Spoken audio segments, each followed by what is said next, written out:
괜찮아요? 야 너무 좋은데? 이렇게 줘도 돼? 장인이네 장인. 너무 잘하는 것 같은데? 안녕하세요. 브로맨맨즈TV 톰입니다. 4편에 걸쳐 비스포크 수트 맞추기 컨텐츠를 진행하고 있습니다. 완성된 옷을 입어보니 감회가 남다릅니다. 지난 영상에 이어 디자인 선택하기 편을 준비했습니다. 디자인을 선택할 때 필요한 꿀 정보를 담았으니 끝까지 영상 지켜봐 주시면 감사하겠습니다. 영상 시작하겠습니다. Brothers and gentlemen, it's Bromans TV. 그럼 이제 원단은 정해지셨고 자켓이랑 바지를 지금 이제 디자인을 이제 같이 저랑 진행하시면 되는데요. 자켓부터 좀 진행을 도와드릴게요. 간단한 몸무게랑 키를 좀 제가 대략적으로 알 수 있을까요? 키는 178이고요. 몸무게는 77kg. 올해 나이대가 어떻게 되실까요? 32살입니다. 이제 대략적인 정보를 제가 알아야 돼서 여쭤봤던 거고요. 자켓 디자인부터 이제 진행을 도와드릴게요. 아마 이제 대략적으로 생각해 오셨던 게 있으실 것 같습니다. 근데 이제 자켓은 이제 먼저 싱글로 가실지 더블로 가실지 그게 굉장히 중요하거든요. 아무래도 네. 봄 시즌이다 보니까 네. 싱글을 조금 생각을 하고 왔는데 어차피 제가 원하는 거는 사실 수트로 입다가도 세퍼레이트로도 자켓으로 입기를 원하기 때문에 그러면 이제 싱글로 싱글로 가시는 가는 게 더 좋죠. 네. 네, 나중에 또 추후에 이제 비즈니스용으로도 활용하시려고 하신다면 네. 싱글로 가시는 게 더 맞아요. 왜냐면 더블 같은 경우에는 굉장히 화려한 옷이거든요. 화려하고 이제 주인공 옷이기 때문에 네. 뭔가 요거를 회사에 입고 출근하시기에는 약간은 이제 좀 부담스럽지 않으실까라는 생각이 들어서 또 이제 싱글로 가시는 걸 추천드리고요. 자켓은 싱글로 진행을 도와드리고 네. 버튼 개수는 몇 개가 좋으실까요? 기성복을 입을 때는 투 버튼으로 되어는 있더라고요. 그쵸. 네, 근데 투 버튼에 위에 하나만 잠그는 거를 선호를 하는데 싱글의 투 버튼이 모든 수트의 동서양을 막론하고 가장 이제 기본 패턴이라고 보시면 되세요. 제가 이제 추천해드리고 싶은 거는 이걸 어쨌든 세퍼레이트로 활용을 하신다고 하시니까 사진을 보시면 지금 투 버튼처럼 보이지만 사실은 투 버튼이 아니거든요. 아 그래요? 3 버튼입니다. 지금 잘 보이실지 모르겠지만 버튼이 하나 더 숨어 있어요. 3 버튼인데 네. 사실상 요 맨 윗단추는 쓰지 않는 라펠 뒤에 굴려만 놓는 이제 요 패턴을 왜 하냐면 이제 이태리 패턴 중에 하나인데 여기 스트라파타라는 혹은 이제 영어로는 3롤 2라는 이제 패턴이세요. 단추를 잠그고 입을 때는 똑같이 투 버튼처럼 입지만 단추를 풀었을 때 맨 윗단추가 이제 달려 있으면서 전체적인 라펠 굴림이 더 이제 풍성하게끔 만들기 위해서 스트라파타를 많이 추천드리거든요. 좀 유행을 타거나 그런 건 아니고 뭔가 이제 조금 자기 옷을 특별하게 입고 싶거나 혹은 이제 기성복과는 다른 그런 느낌을 차이죠. 가지고 싶다고 하시는 분들한테는 제가 이제 많이 보여드리고 있는 디자인이라고 보시면 돼요. 옷을 입을 때, 자켓을 입을 때 입체감이 되게 중요하거든요. 사실상 여러분 비스포크 수트 같은 경우에는 이제 정말 사람 한 땀 한 땀으로 만들기 때문에 그런 입체감이 되게 중요한데 그 입체감, 자켓의 입체감을 결정짓는 요소 중에 하나가 바로 이제 라펠 부분이거든요. 이 라펠 부분을 이제 입체감 있게 만들기 위해서는 이런 이제 스트라파타 패턴이 되게 좋습니다. 그리고 이제 이 가슴 포켓 같은 경우에는 되게 가지고 계신 게 그냥 일자로 그냥 된 브레스티드 포켓을 많이 가지고 계실 거예요. 이렇게 일자로 돼 있거든요. 네, 보통 네. 기성복들은 다 이렇게 일자로 돼 그냥. 근데 이제 저 같은 경우에는 이제 사진에서 보시듯이 살짝 휘어서 만들거든요. 요걸 이제 바르카 포켓이라 그러는데 요것도 사실은 이제 이태리에서 유래된 포켓 패턴이라고 보시면 되세요. 근데 저는 이제 전체적으로 이제 옷을 곡선을 지게 만드는 수트를 좋아해서 그래서 요 포켓 부분도 이렇게 살짝 위로 휘어져 올라가는 바르카 포켓으로 많이 진행을 해드립니다. 그래서 이 바르카 포켓도 사실 뭐 더 이제 완전 많이 굴리는 이런 스타일이 있고 아니면 평범하게 지금 사진에서 보시는 것처럼 이렇게 굴리는 스타일인데 너무 많이 굴리면 이제 고객님 처음이신 고객님한테 좀 부담스러우실 수가 있으니까 이렇게 살짝만 굴리는 이런 식으로 진행을 해주면 괜찮을 것 같고 이제 허리 포켓, 사이드 포켓도 되게 중요한데 근데 이제 어쨌든 요거를 캐주얼하게 세퍼레이트로도 입으신다고 하시니까 이렇게 이제 아웃 포켓으로 진행하시는 게 좋아요. 네, 왜냐면 일반적인 이제 포켓 같은 경우는 이런 아웃 포켓이 아니라 플랩으로 달리잖아요. 맞아요. 뚜껑이 소위 뚜껑이 달린. 근데 이제 그런 뚜껑용 자켓은 이제 굉장히 포멀한 자켓에 이제 많이 쓰이는 디자인이라서 이제 세퍼레인용으로 나중에 추후에 활용하시려고 하시면 이런 이제 아웃 포켓이 굉장히 중요하다고 할 수 있어요. 그리고 이제 이게 어쨌든 여름용 옷이니까 제 생각에는 자켓의 안감을 반만 넣어드리는 게 그러니까 이제 하프라이닝이라 그러거든요. 네. 그냥 우리 쪽 그냥 저희 쪽 표현으로 이제 바누라라고도 하긴 하고 네. 그러니까 이게 아마 이제 어떤 건지 혹시 아실까요? 뒤에 이제 안감이 들어가 있는 네, 게 맞습니다. 허리 쪽에서만 끊어지는 네. 반 정도라는 말씀이시죠? 혹시 또 자켓에 원하시는 또 다른 디테일이 혹시 있으실까요? 제 개인적인 추천으로는 이게 어쨌든 셰퍼 자켓이잖아요. 수트에도 사실 간단한 수트처럼 보일 수는 있지만 여러 가지 정말 옵션이 되게 많거든요. 디테일이 되게 많은데 이게 좀 보시면 일반적인 어깨 수트 어깨는 살짝 달라요. 어깨에 이제 셔링을 만든 거거든요. 약간의 이제 주름을 뭔가 이제 조금 더 기성복과는 다른 자켓을 원하시니까 이런 이제 셔링을 한번 넣어보시는 게 어떠실지. 아, 저는 카미치아라고도 네. 하거든요. 좋은 것 같아요. 왜냐면 제가 가지고 있는 모든 수트에 저런 게 없어서 맞춤한 거 자랑 좀 하고 다녀야 되지 않겠어요? 이렇게 진행을 해드리면 될 것 같고요. 자켓은 네. 또 다른 네. 추천해 주실 수 있는 디테일이랄까 그런 게 이제 있을까요? 손목에도 보시면 일반적인 단추만 이제 달아놓은 게 아니라 네. 이제 리얼 버튼 혹은 워킹 버튼이라고 해가지고 네. 실제로 이제 여닫을 수 있게끔 네. 보통 이제 단추들은 그냥 이렇게 달려만 있거든요. 네. 근데 실제로 이렇게 여닫을 수 있게끔 이제 만들어 놓은 이제 워킹 버튼인데 그러니까 디테일적인 부분이라고 보시면 돼요. 네. 그러니까 이렇게 홀을 다 뚫어드리기 때문에 네.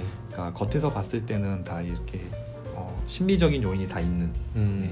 하지만 이제 여닫을 수는 없는. 네. 정말 여닫고 이제 걷거나 아니면 이제 단추 하나 풀고 이렇게 입고 싶다고 하시면 이제 이런 이제 리얼 버튼을 넣어 주문을 해 주셔야 되지만 사실 이제 별 효용성이 없기 때문에 저는 이제 그렇게 많이 추천드리진 않죠. 사실.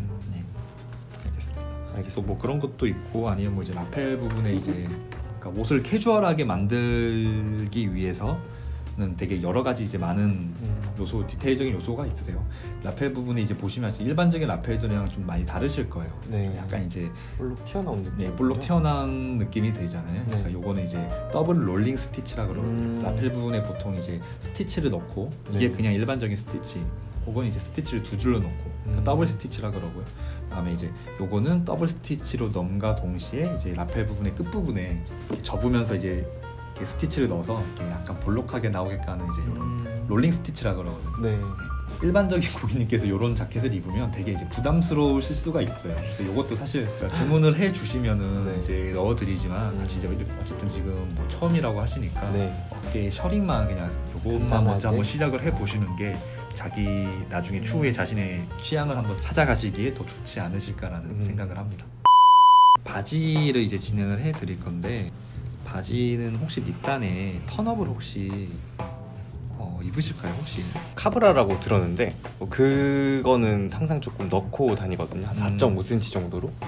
수선할 때 계속 그렇게 해달라고 요청을 했던 부분이라. 네, 맞습니다. 정확한 명칭은 턴업이라고도 하고요. 카브라란 말은 다 일본어거든요. 아, 그래요? 이렇게 보시면 이제 밑단이 네. 그 이제 한 단 접어 올라 있잖아요. 네. 그러니까 요거를 이제 카브라 혹은 이제 턴업이라고 합니다. 네. 그래서 그러니까 이거를 왜 하냐면 보통은 이제 양복 바지 같은 경우에는 이제 옛날 이제 저희 어르신 분들이나 원래는 이제 구두를 다 덮게끔 네. 구두 끝에 다 덮게끔 약간 길게 입잖아요 기장을. 그래서 이렇게 끝단이 이제 구두 끝에 걸려서 약간 원브레이크 걸리게끔 입으시잖아요. 그 이제 요즘 이제 수트의 지향점은 이제 바지 기장을 이렇게 길게 입지는 않으니까 네. 결국 이제 구두 끝선에 맞춰서 조금 짧게 치는데 근데 이제 기본적으로 이제 양복 바지의 이제 밑단 통은 19에서 20cm를 이제 상회한단 말이죠. 네. 그럼 이제 그 짧게 치면은 이제 양복 바지 요 밑단 폭이 넓은데 그럼 펄럭펄럭 거려요. 되게 이제 사실 되게 보기 싫은 거니까 그 보기 싫은 거를 이제 최대한 상쇄하고자 이제 밑단의 무게감을 실어주고자 이렇게 이제 카브라를 친다고 보시면 됩니다. 그럼 이제 덜 각을 잡아주면서 그러니까 덜 이제 펄럭펄럭 거리기 때문에. 네. 만약에 카브라를 만들기 위해서는 거의 원단이 이만큼 더 들어가거든요.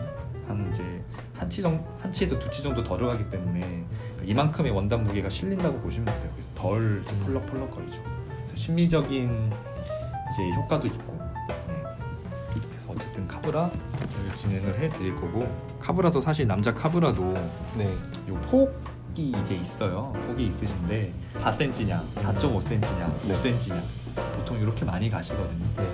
요거는 이제 뭐 정해진 게 아니라 고객님의 이제 키라던가 그런 이제 전체적인 밸런스에 맞춰서 이제 진행을 해드리는 건데 고객님 키나 이제 고객님 사이즈 정도에는 이제 4.5cm가 네. 가장 이제 적절하다.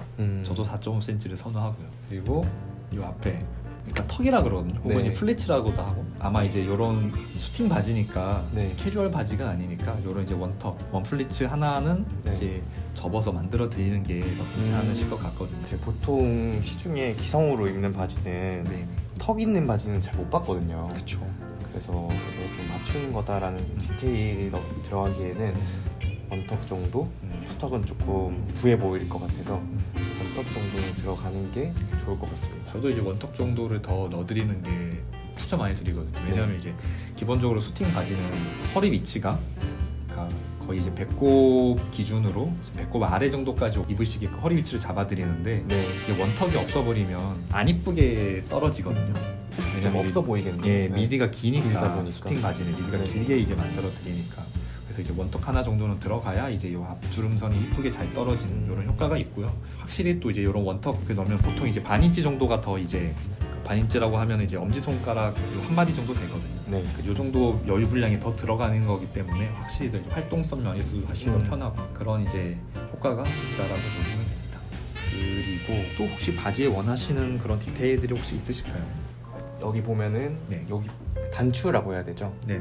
이게 너무 짧지는 않았으면 좋겠고 그렇다고 좀 길지도 않았으면 좋겠어요. 벨트를 보통 안 하시나요? 네, 저 수트 입을 때는 서스펜더를 해보려고 지금 계획 중이거든요. 아, 그래서 그러시면 네. 요 앞에 이제 요 비조라 그러거든요. 저희 네. 쪽 표현은 비조라 그러고 아무튼 요 이제 벨트 고리 부분을 조금 더 이제 길게 빼드릴게요. 그래서 네, 배를 살짝 감을 수 있게끔. 네. 그리고 만약에 벨트를 안 하신다고 하시면 사이드 어드저스트라는 게 있어요. 혹시 뭔지 아실까요? 이분 옆에, 요, 네. 요 사진도 보시면 잘 보실지 모르겠지만 사이드 어드저스트가 이제 들어간 바지거든요. 네. 그러니까 이제 옆에 이제 당길 수 있는 이제 줄을 만들어 놔서 네. 이제 허리를 이제 조절할 수 있게 그렇게 네. 이제 만들어 드리거든요. 네. 조절이 가능하겠죠. 저 이건 조절이 가능하게끔 원단 네. 위에다 그냥 이제 기능이 있어요. 그걸 네. 붙여버리는 거라고 보시면 됩니다. 사이드 어드저스트라고. 네. 맞춤 옷이다 보니까 제가 원하는 것들을 이렇게 넣을 수 있는 그런 게 좀 좋은 것 같네요. 바지도 대략적으로 이제 다 디자인이 다 돼서 가봉을 보면서 전체적으로 다시 한번 다잡아가는 시간을 한번 가져보면 좋을 것 같습니다. 네, 다 되셨고요. 이제 최촌을 진행을 해드려야 돼서 네. 자켓을 벗어주시고요. 거울 앞에 한번 서주시면 감사드리겠습니다. 알겠습니다. 네, 감사합니다. 다음으로 최초는 몸의 전체적인 사이즈를 재는 것입니다. 어깨, 가슴 둘레, 허리 둘레, 기장 등 이렇게 잰 사이즈를 토대로 앞서 선택한 디자인 패턴을 그려 작업장에서 한 땀 한 땀 바느질을 통해 수트의 가봉이 탄생하게 됩니다. 가봉 작업에는 보통 2주 정도가 소요됩니다. 비스포크 수트는 일반 기성복과는 달리 제가 원하는 모양으로 만들 수 있는 수트이다 보니 여러가지 디테일들을 입맛에 맞게 정할 수 있다는 점이 좋았습니다. 특히 원단 선택, 디자인 선택 면에서 알고 옷을 맞추러 가면 더욱 도움이 되는 것 같습니다. 비스포크 수트 맞추는 것에 처음 시작부터 끝까지 알아보는 시간을 가졌습니다. 영상을 편집하고 기획하면서 수트 제작에 많은 정성이 들어가는 것을 느꼈습니다. 비스포크 수트를 맞추면서 세상에서 단 한 벌뿐인 오직 저만 갖고 있는 수트라 생각하니 더욱 의미가 깊었습니다. 이 영상을 보고 계신 여러분들도 수트를 맞추게 되면 디테일을 잘 살릴 수 있도록 내용을 참고해 주시고 수트 제작에 임해 주시면 좋을 것 같습니다. 네, 3편 비스포크 수트 맞추기 디자인 선택편은 여기서 마무리하겠습니다. 끝!